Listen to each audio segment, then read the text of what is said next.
Some moments are supposed to be unforgettable for the right reasons. My PhD graduation was supposed to be one of those moments. 7 years of work.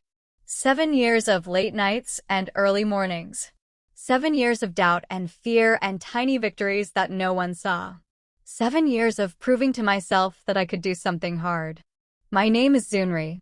I was 30 years old when I finally walked across that stage. The first person in my family to earn a doctorate. The first of those 3 letters after my name. The first to make it. I should have been happy.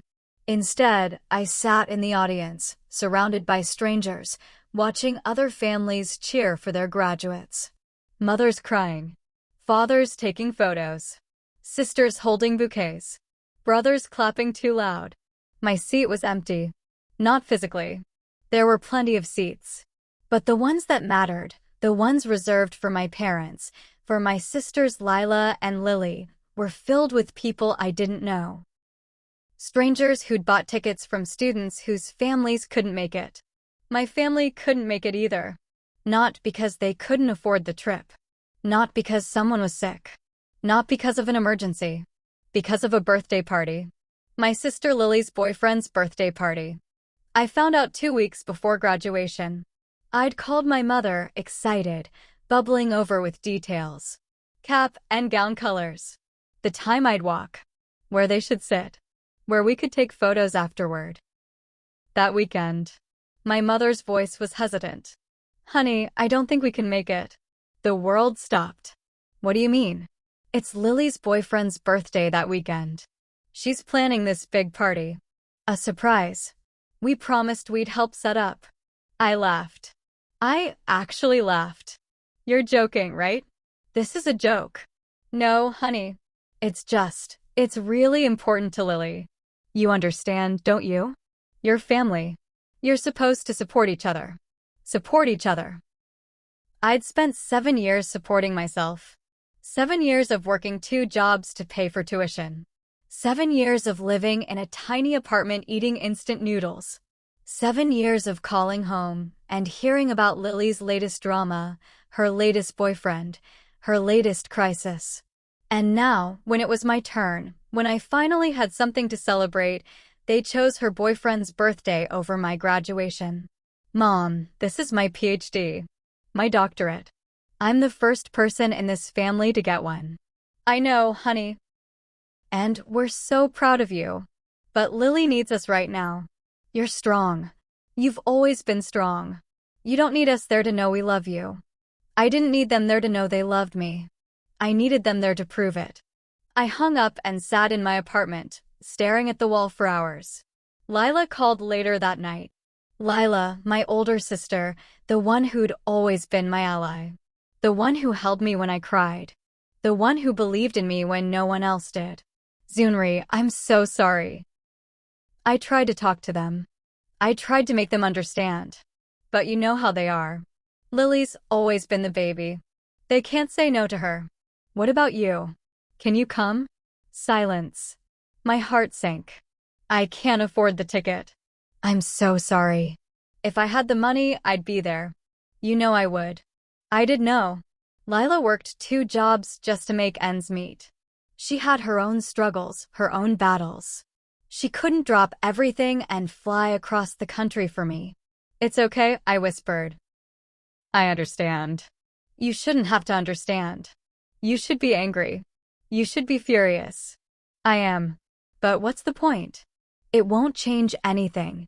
Lila cried. I didn't. I was past crying. Lily never called. Not once. Not to explain.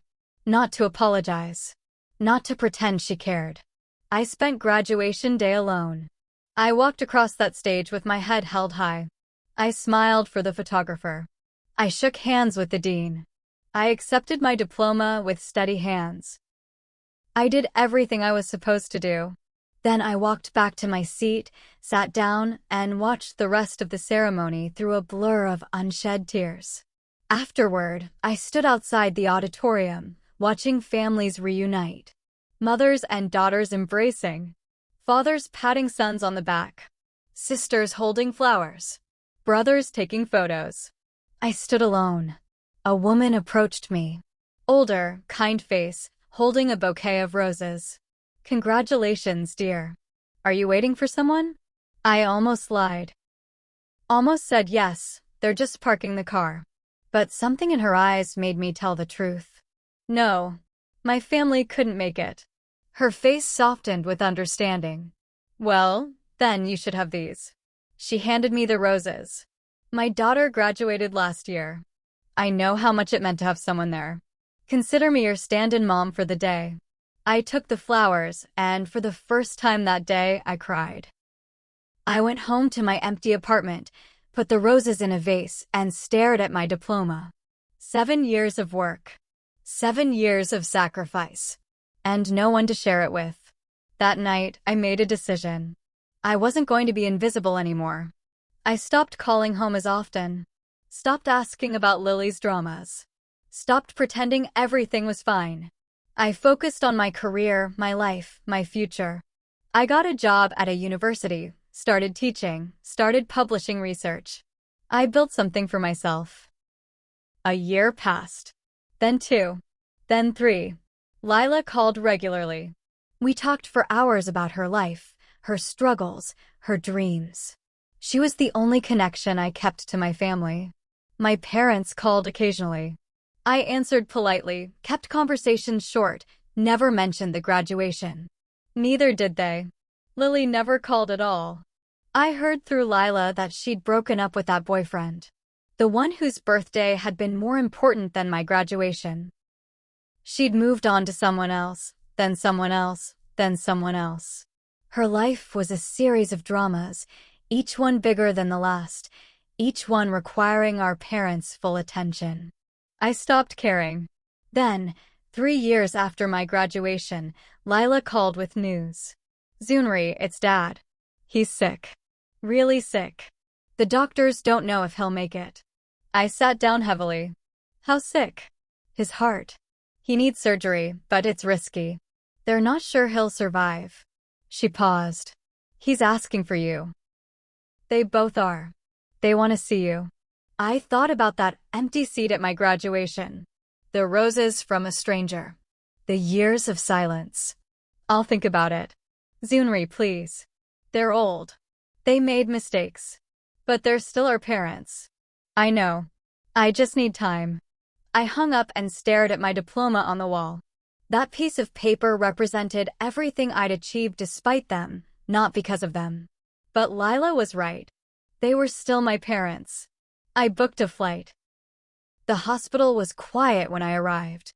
My father lay in a bed, smaller than I remembered, tubes running everywhere. My mother sat beside him, holding his hand. When she saw me, she started to cry. Zunri, you came. I walked to the bed and looked at my father. His eyes were closed, his breathing shallow. He's been asking for you, my mother whispered. For days. He keeps saying your name. I sat in the chair on the other side of the bed and took his hand. It felt fragile, papery, nothing like the hand that had raised me. Dad. It's Zunri. I'm here. His eyes fluttered open. When he saw me, something shifted in his face. Recognition. Relief. Regret. My girl, he whispered. My brilliant girl. I'm here, Dad. I'm sorry. His voice was barely audible. For your graduation. For everything. I was wrong. So wrong. I squeezed his hand. It's okay. It's not okay. Nothing about it was okay. We chose the wrong thing. The wrong child. Over and over. My mother was crying harder now. We thought Lily needed us more.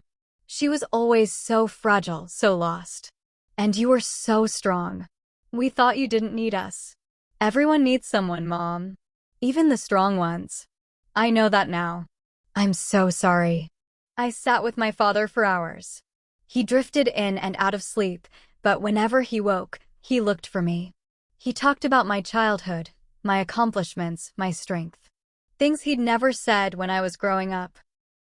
Lila arrived the next day. We hugged for a long time, neither of us speaking. Lily never came. She was in another city, another drama, another crisis. Our parents stopped expecting her. My father survived the surgery. It took months, but he recovered. Slowly, carefully, we started to rebuild our relationship. It wasn't easy. There were awkward silences, old hurts, words that couldn't be unsaid. But we tried. My mother and I talked about the graduation. Really talked. She cried. I cried. We held each other. I wish I could go back, she said. I wish I could do it over. You can't go back. But you can be here now. That's what matters. Lily eventually came home, broke and broken, asking for help. Our parents helped her because that's what parents do. But something had shifted. They saw her differently now. Saw the pattern of selfishness, the endless need, the way she took and never gave. One night, my father sat me down. I want you to know something, he said. I've changed my will. You're getting everything. The house, the savings, everything. I stared at him. What about Lily? Lily has gotten everything her whole life. Your time, your attention, your love. It's your turn now. I didn't know what to say. So I just hugged him. Last year, I got married. Small ceremony, just family and close friends. My father walked me down the aisle. My mother cried happy tears. Lila was my maid of honor. Lily didn't come.